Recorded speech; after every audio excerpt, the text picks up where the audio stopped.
17-ci əsrin sonlarında Səfəvilər imperiyasında sosial-iqtisadi və siyasi vəziyyət mürəkkəbləşmişdi.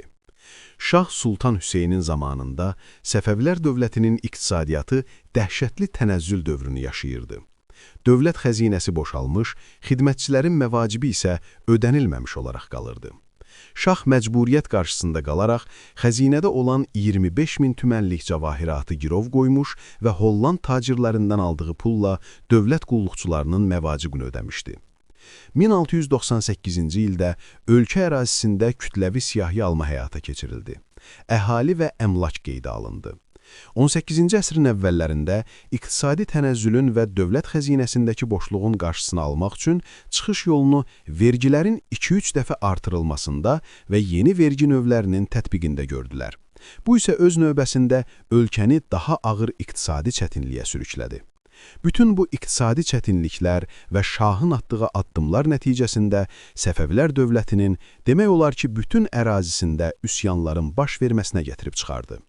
Səfəvilər dövlətinin həm yaxın qonşuları, həm də uzaq dövlətlər baş verənləri diqqətlə izləyir, imperiyanın zəifləməsindən öz xeyirlərinə bacardıqca çox istifadə etməyə çalışırdılar.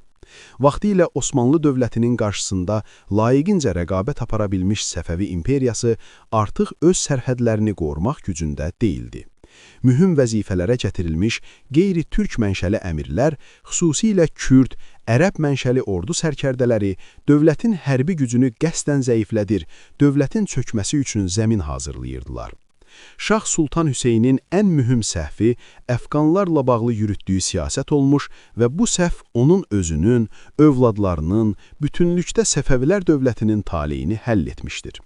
Gilzai, Abdali, Dürrani kimi əfqan tayfaları ölkənin şimal-şərq sərhədlərində, Qəndahar bölgəsində və Xorasanda məskunlaşmışdılar. Şah Sultan Hüseynin Qəndahar valisi təyin etdiyi gürcü mənşəli Qorgin xan əfqanlarla yola getmir, bölgədə narazılıq yaranmasına səbəb olurdu. Gilzai lideri Mir Üveys xanın israrlı xahişlərinə baxmayaraq, Qorgin xanın özbaşınalıqlarına qarşı Səfəvi sarayı heç bir tədbir görmədi. Həbs edilərək İsfahana göndərilən Mir Üveys xan şah tərəfindən əfv olundu və həcc ziyarətinə getmək üçün icazə aldı. Lakin həcdən qayıtdıqdan sonra 1709-cu ildə Qəndahar valisini öldürdü. Mir Üveys xan vəfat etdikdən sonra əvvəlcə qardaşı, daha sonra qardaşı oğlu Mir Mahmud Hotəki Qəndahar üzərində hakimiyyəti ələ keçirdi. O, Səfəvilər imperiyasının daxildən tam zəiflədiyini görərək 1720-ci ildə ölkənin içərilərinə doğru ilk yürüşə çıxdı. O, irəliləyərək Yəzd və Kirman şəhərlərini tutdu. Lakin o, Şah Sultan Hüseynin bacarıqlı sərkərdəsi Lütfəli xan tərəfindən geri çəkilməyə məcbur edildi.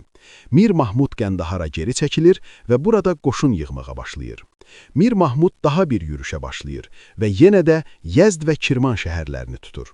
Mir Mahmudun bu dəfəki yürüşü uğurla nəticələnir. Çünki bu zaman Lütfəli xan həbs edilmişdi. O, bu şəhərləri qarət edib İsfahana doğru irəliləyirdi. Şah Sultan Hüseyin İsfahanda təcili qoşun yığmağı əmr edir.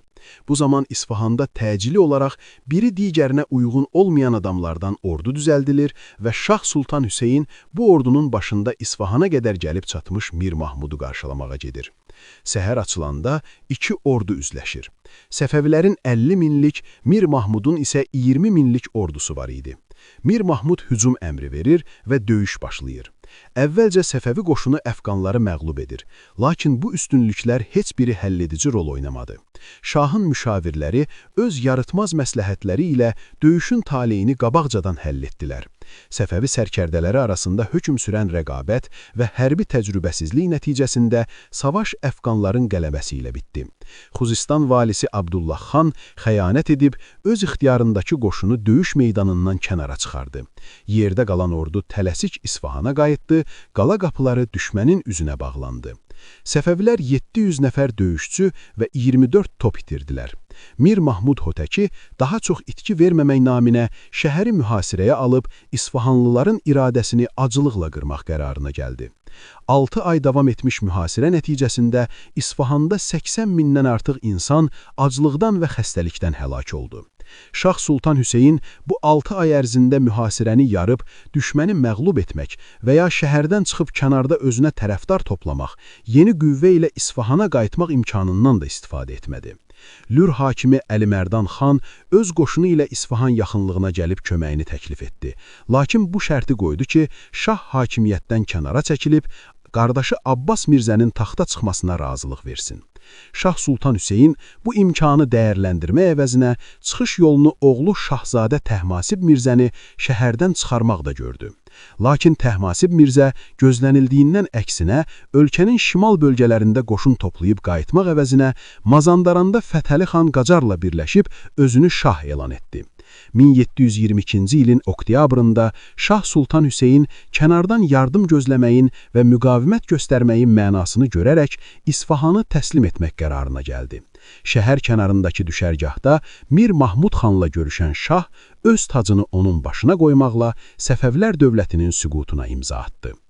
Mir Mahmud şah olsa da, Şahzadə Təhmasib durduqca onun şahlığının yasalara uyğun olmadığını bilirdi. Təhmasib isə bu çağda Qəzvində idi. Mir Mahmud ən yaxın yardımcısı Əmənullah xanı 8 minlik qoşunla Qəzvini almağa göndərdi. O şəhəri qəfil yaxaladı. Müdafiəyə hazır olmayan əhali müqavimətsiz təslim olmalı oldu. Ancaq karvansaraylarda, intizami evlərdə yerləşən gilzailər elə soyğunçuluğa başladılar ki, xalq daha dözə bilməyib sui-qəsd hazırladı. Qəfildən hücum edib 4000 gilzayini bir necədə qırdılar. Qalanları da güclə qaçıb canlarını qurtardılar. Bu xəbəri eşidən və qaçqın döyüşçüləri görən Mir Mahmud şəhərin adlı-sanlı adamlarını və şahın qohum-əqrəbasını qonaqlığa çağırıb hamısını qılıncdan keçirtdi. İsfahan əhalisinə divan tutuldu. Bir qədər sonra Şahzadə Səfi Mirzənin güya şəhərdən qaçması barədə yayılmış şayiəsinə cavab olaraq Şah Sultan Hüseynin həbsdə olan oğulları edam edildi. Şah özünü qılıncların altına ataraq yalnız 2 körpəsini xilas edə bildi. Bununla yetinməyib, şəhərdə olan 3000 qızılbaş döyüşçüsünü də qırdılar. Bu xəbər bütün Səfəvi dövlətində əks-sədaya səbəb oldu. Gecələrdən birində taxt və tacın varisi Şahzadə Səfi İsfahandan Bəxtiyari boynun yanına qaçdı. Bunu eşidən Mahmud Şah 2-3 körpəni çıxmaqla şahın bütün ailəsini qılıncdan keçirtdi. Qarışıqlıqdan istifadə edən Rusiya dövləti Səfəvi imperiyasının şimal ərazilərini Dərbənd, Bakı və Şirvanı, cümlədən Mazandaran, Gilan və Rəşdi ələ keçirdi. Osmanlılar isə Tiflis və İrəvanı, mərkəzi Təbriz şəhəri olmaqla indiki Cənub Azərbaycan torpaqlarını və Lüristanı tutdular. 1725-ci ilin aprelində ölmüş Mir Mahmud Şahın yerinə əmisi oğlu Mir Əşrəf Hotəki keçdi. Səfəvilər dövlətinin ərazisinə təcavüz etmək üçün fürsət yarandığını görən Osmanlı Sultanı 3-cü Əhməd, Bağdad valisi Əhməd Paşaya böyük qoşunla hücum etmək əmrini verdi. Əhməd Paşa güya Şah Sultan Hüseyni Əfqan əsirliyindən azad etmək və taxt və tacı ona qaytarmaq tələbində olduğunu bildirdi. Mir Əşrəf Şah bu bəhanənin qarşısını almaq üçün şahın başını kəsib Paşaya göndərdi. Şah Sultan Hüseynin cənazəsi Qum şəhərində, başı isə Həmədanda torpağa tapşırıldı. Bununla da Səfəvilər imperiyasına 1729-cu ilə qədər Əfqan Gilzai xanədanı idarə etməyə başladı.